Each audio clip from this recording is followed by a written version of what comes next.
All right, welcome everyone. Michael here, Offshore Citizen. We are in beautiful Cyprus. I just recorded another video, and so we're going to talk at this point in time about the subject of something that's pretty interesting to a lot of people, which is residency and citizenship in Cyprus. Okay, so as far as European citizenship by investment programs go, there are only two official programs. Okay, the two official programs are Cyprus and Malta. Malta, you have to pay an enormous donation, and so you're out, about €1 million by the time all is said and done. Cyprus, you can do an investment in real estate. Now, this has been, in a bunch of regards, you might say, one of the more attractive programs because, hey, if you want to access Europe, you want a European passport, and Cyprus is a pretty good passport too, then great, why not go there?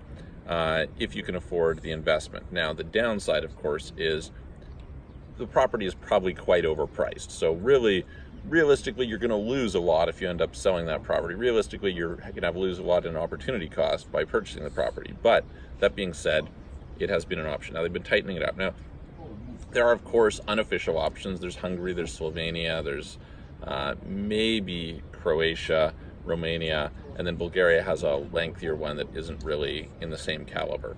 So there are some unofficial programs as well that you could take advantage of. And of course, if you're not concerned about EU, then there's another 10 or so programs available. But if we're talking about official programs in Europe, the only one is Cyprus, which means it's the second best passport that is officially available for purchase. Okay, it takes about 3 months.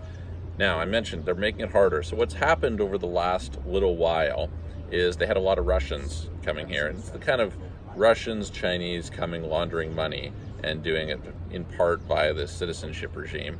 And as a result, they have tightened the program up. They've raised the price of the program. It used to be €2 million property that you had to purchase. And again, usually when you're talking about these programs, you can't just buy any property. You have to go with qualified properties, etc. And that's on top of the fees that you're paying. However, that being said, so long as it's available. And one thing to realize about Cyprus is you can get a lot of things done in Cyprus simply by who you know. A bunch of these countries in Europe, there's the official story and then there's the reality. And the reality can be both worse in a bunch of cases or better depending on who you know and depending on what money you're willing to spend, etc. Which is why there's unofficial programs in places like Hungary and Slovenia and Romania, etc. Right?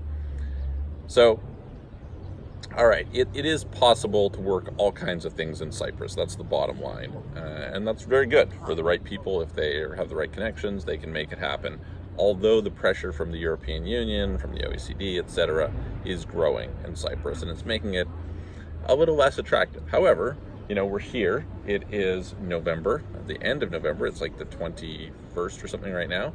And it's still beautiful weather. During the day, it's like 25, 26 degrees. It's abnormally warm, but still pretty decent. If you're talking about weather in Europe, it's some of the best, right? You've got Malta, maybe Greece, Spain, Italy, Portugal.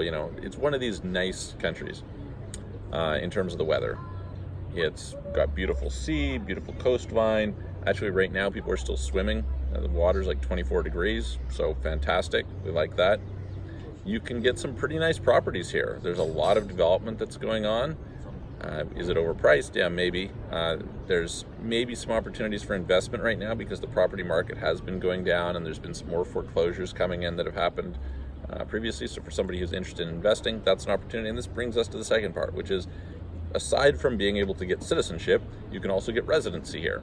So if you start looking across the world at where you want to get residencies, very often the places that make it pretty easy for you to get residency and have a favorable tax regime are places where either the quality of life is not great, so they're either places that are tiny, like Andorra, San Marino, places like that, or they're places that a bunch of it is a little ghetto or a little far removed or things like this, right? So a lot of people probably don't want to go to Paraguay or Uruguay.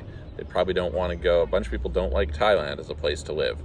And so you get a fairly first world-ish sort of lifestyle in Cyprus without getting destroyed on taxes. Now, the surface level tax rates in Cyprus are not cheap. They're not exceptionally low. However, for people coming in, there are special tax regimes that allow you to get big discounts in the tax that you pay. So potentially, you could end up in a very favorable situation. You can run a business here, of course, quite easily. It's generally pretty easy to get things done. Your access to talent is not going to be amazing. It's, a fairly small country. There's relatively few people. It is an island country, so although it's not really bad as an island country, some island places you go to and the work ethic, the getting things done is very reduced. It's not like that here. It's kind of somewhere in the middle. Okay, so it's a bit bureaucratic, but it's not like Malta's worse, as an example. So that's something to consider. You can have a place that is beautiful. It's easy if you want to access Europe, right? You're a short flight away from pretty much everywhere, although you're kind of far down, closer to Turkey. So it's a little bit far from somewhere like London, but not bad at all. You, of course, get access to the European infrastructure in terms of stuff like cell phones. So, my cell phone roams here, no problem. It's not a big deal.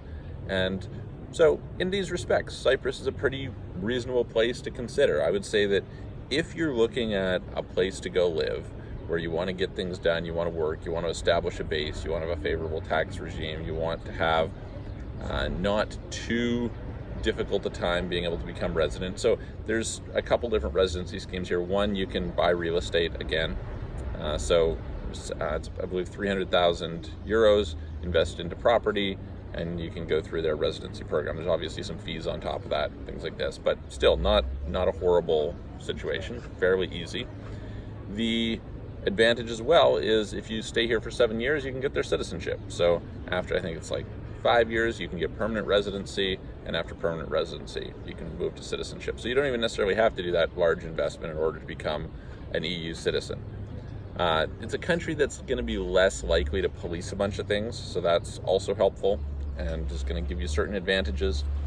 And once again, it's English speaking, so obviously for people who are English, this is good.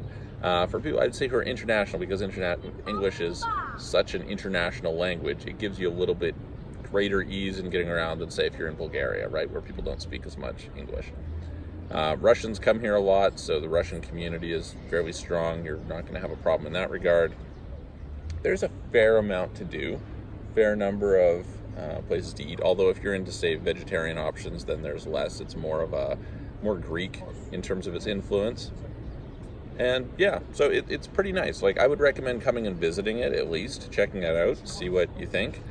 Look over the coming few years for property opportunities if there's an ability to purchase here, and consider it as one of the options that might work for you. So anyway, if you want help with it, reach out to us. We're happy to help you figure out what's the right place for you to go, either for residency or citizenship.